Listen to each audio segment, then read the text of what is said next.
Diego Garcia पर उसके इतिहास का पहला हमला अब से कुछ घंटे पहले रात के समय हो चुका है।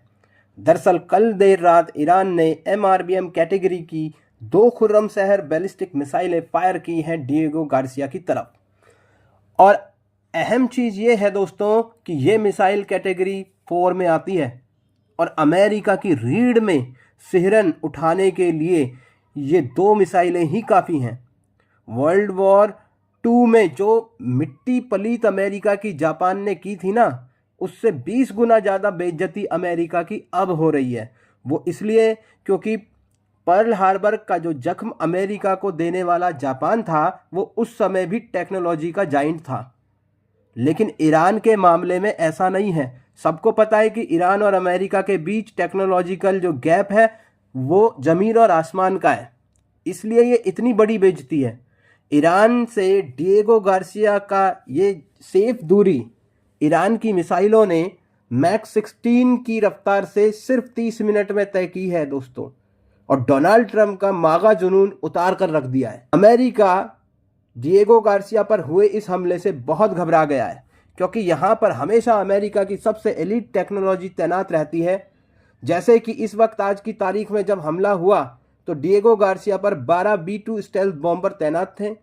इसके अलावा 8 B-1 लैंसर बॉम्बर तैनात थे, दर्जनों F-22 रैप्टर तैनात थे।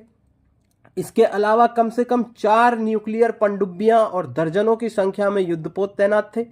इसके अलावा बहुत सारी न्यूक्लियर मिसाइलें भी यहाँ पर तैनात हैं। इसी से आप अंदाज़ा लगाइए कि अमेरिकी मिलिट्री की ताकत का प्रतीक है, उसका किला है एशिया में डिएगो गार्सिया, और इस पर हमला होना अमेरिका के लिए करारा झटका है। हालांकि हमला असफल हो गया क्योंकि सिर्फ 2 मिसाइलें थी ईरान ने, जिन्हें डिएगो गार्सिया अड्डे पर मौजूद मिसाइल डिफेंस सिस्टम ने इंटरसेप्ट किया और मारकर गिरा दिया। लेकिन ये 2 मिसाइलें इस आइलैंड के बहुत करीब पहुंच गई थी। ये है डिएगो गार्सिया, जो कि बहुत ज़्यादा दूर है ईरान से। तकरीबन 4000 किलोमीटर की दूरी है ईरान और डिएगो गार्सिया के बीच में। ऐसे में इस पर हमला बताता है कि ईरान की आज की जो क्षमताएं हैं वो सिर्फ अरब देशों तक सीमित नहीं है, ना वो क्षेत्रीय ताकत के उस पर सीमित है। वो अब यूरोप और पूरे एशिया में कहीं भी हमला करने में सक्षम है। वही अमेरिका के लिए खतरे की घंटी है, क्योंकि डिएगो गार्सिया से ही वो यहाँ पर मिडिल ईस्ट में सारे ऑपरेशन करता था। कहीं पर बम बरसाना हो, किसी आतंकवादी को मारना हो, तो डिएगो गार्सिया से ही सारे प्लेन उड़ान भरते थे और मिडिल ईस्ट में बम बरसाकर आ जाते थे। इसके अलावा अमेरिका आज भी यहीं पर अपने सबसे प्रीमियम वेपन तैनात करके रखता है। ये मिडिल ईस्ट से काफ़ी दूर भी है। मिडिल ईस्ट में मौजूद जो ताकतें हैं वो इसे नुकसान भी नहीं पहुंचा सकती हैं, इसलिए अमेरिका ने इसे अपना सबसे सुरक्षित ठिकाना भी बनाकर रखा हुआ है एशिया में।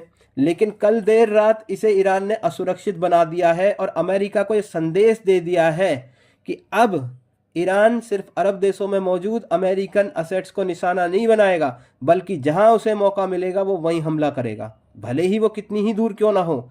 वहीं ये भारत के लिए भी बहुत बड़े खतरे की घंटी है, क्योंकि डिएगो गार्सिया की लोकेशन आप देख सकते हैं, ये भारत के ज़्यादा करीब है ईरान के मुकाबले। इसलिए इस पर हमला मतलब ये युद्ध अब भारत की चौखट तक आ पहुंचा है। और याद रखिए, भारत ने अमेरिका के साथ लेमोआ एग्रीमेंट साइन करके रखा हुआ है, जिसके तहत अमेरिकी वॉरशिप्स को भारत फ्यूल और मेंटेनेंस या फिर बेसिक नीड से भी फैसिलिटेट करेगा।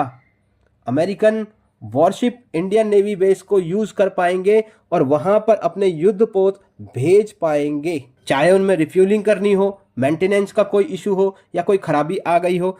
बदले में भारत के युद्धपोत भी अमेरिकी सैन्य बेसों पर जा सकते हैं, यानी कि दोनों एक दूसरे के बेस इस्तेमाल कर सकते हैं। अब मान लीजिए कल को अमेरिका के किसी युद्धपोत में खराबी आ जाती है, उसे भारत भेजा जाता है रिपेयर के लिए, तो ऐसी स्थिति में ईरान मौका देखकर उसे निशाना बना सकता है, क्योंकि ईरान तो साफ कह रहा है कि हम जहां अमेरिकी सेना और उसके हथियार दिखेंगे वहीं हमला करेंगे, भले ही वो सऊदी अरब में हो या फिर किसी और देश में। ऐसे में ये युद्ध भारत के दरवाजे पर भी पहुंच सकता है। यही कारण है कि भारत को भी अब अपने air defence system advance state में एक्टिव कर देने चाहिए। अभी तो सिर्फ छोटी मोटी मिसाइलों से हमला कर रहा है ईरान, अब वो अपनी अल्ट्रा लॉन्ग रेंज मिसाइलों को मैदान में ले आया है, जिससे कि ये युद्ध और कॉम्प्लिकेटेड और ज़्यादा फैलेगा और इससे वर्ल्ड वॉर बनने के चांसेस भी उतने ही ज़्यादा हो जाएंगे।